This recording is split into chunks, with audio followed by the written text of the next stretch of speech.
اوپر کیا کر رہے ہو؟ چلو نیچے چلو، بہت دیر ہو گئی ہے، ٹھنڈ ہو رہی ہے، بیمار ہو جاؤ گے، ابھی تمہاری طبیعت بھی ٹھیک نہیں ہے۔ قاسم جو ابھی ابھی اوپر آیا تھا، اس نے نثار کو دیکھتے ہوئے کہا تھا، جو اس وقت ٹھنڈ میں ہوا کھا رہا تھا، اس کے لیے کافی نقصان دہ تھی۔ نثار کسی اور وجہ سے یہاں اوپر آیا تھا، اور وہ وجہ وہ خود بھی نہیں جانتا تھا۔ وہ قاسم کی بات سن کر اس کی جانب دیکھ رہا تھا۔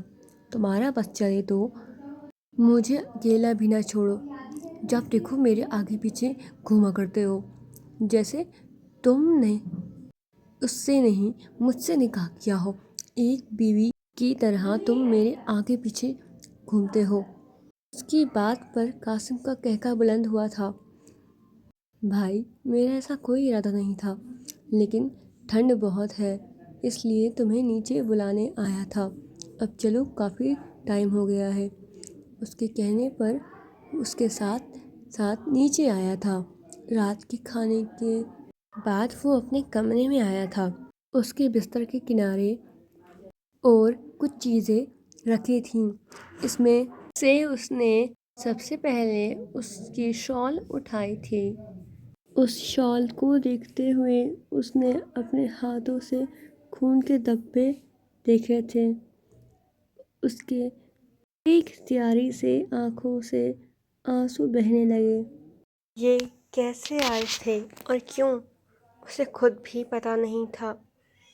اس نے چہرہ شال میں چھپا کر پھوٹ پھوٹ کر رونا شروع کیا تھا، جیسے کوئی چھوٹا سا بچہ رو رہا ہو۔ تبھی اس کے کمرے میں دستک ہوئی تھی۔ اس نے اپنے آنسو پونچھے اور سارا سامان ایک کنارے پر رکھ کر دروازے کی جانب گیا تھا۔ اس نے دروازہ کھول کر دیکھا تو چھوٹا سا ساحل سفید کرتا پاجامہ پہن کر اس کے سامنے کھڑا تھا۔ سر پر ٹوپی تھی، مطلب وہ نماز کے لیے تیار ہوا تھا۔ چاچو، عشاء ہو گئی ہے، نماز پڑھیں گے؟ بڑی معصومیت سے یہ سب کہہ گیا تھا۔ اسے کیا پتہ تھا کہ اس کے چاچو ابو نے یہ سب باتیں صرف اس کی تسلی کے لیے کی تھیں۔ اس پر نثار نے بہانہ بنایا تھا۔ معاف کرنا میرے چھوٹے سے نمازی، میں تھوڑا سا مصروف ہوں، کل میں پکا پڑھوں گا۔ خدا سے زیادہ ضروری کچھ نہیں ہوتا۔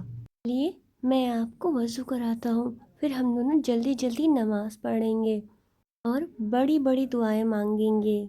اللہ جی بہت اچھے ہیں، اچھی اچھی چیزیں دیتے ہیں، جو ہمارے بس میں نہیں ہوتا وہ اللہ جی بڑی آسانی سے ہمیں عطا فرماتے ہیں۔ کہتے ہوئے وہ نثار کے ہاتھ پکڑ کر واش روم میں لے کر آیا تھا۔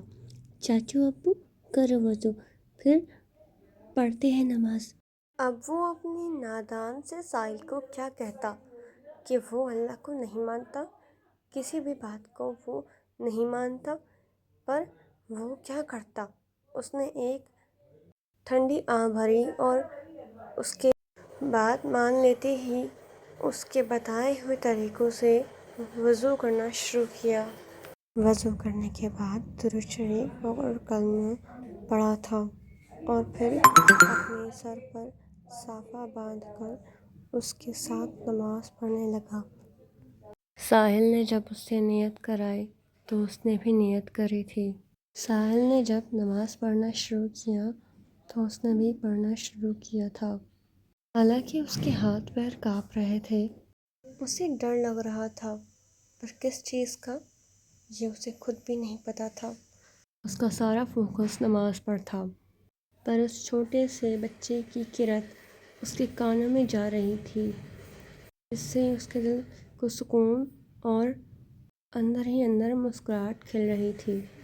سمع اللہ لمن حمدہ، ربنا لک الحمد، اللہ اکبر، یہ بول کر نثار ساحل کے ساتھ سجدے میں گیا تھا۔ اس کے سجدے میں جاتے ہی نثار کو محسوس ہوا کہ اس کے کندھے سے اس کے سارے بوجھ اتر کر وہ ہلکا ہو چکا ہے۔ بے اختیاری سے آنسو اس کے گال پر لڑکے تھے۔ 70 رکعت کی نماز پڑھ کر اس کے دل میں ایک الگ ہی ٹھنڈک تھی، پر کہیں نہ کہیں وہ ٹھنڈک اسے چبھ رہی تھی۔ آخر میں اس نے اپنے ہاتھ پھیلا کر دعا مانگی تھی، اللہ جی میرے چاچو کو ایک اچھا مومن بنا دے، اللہ جی میرے چاچو کو غلط کاموں سے روک دیجیے، اللہ جی میرے دونوں چاچو ہمیشہ خوش رہے، اللہ جی میرے دونوں چاچوؤں کو جو چاہیے وہ دے دیجیے۔ وہ بے اختیاری سے دعا مانگ رہا تھا۔ نثار کے لبوں سے بے اختیاری سے آمین نکلا۔ ساحل کے ساتھ ساتھ نثار نے بھی دعا مانگی اور چہرے پہ ہاتھ پھیرے تھے۔ ساحل نے مسکرا کر نثار کو دیکھا تھا، جس پر نثار نے اسے اپنے سینے میں بھیجا تھا۔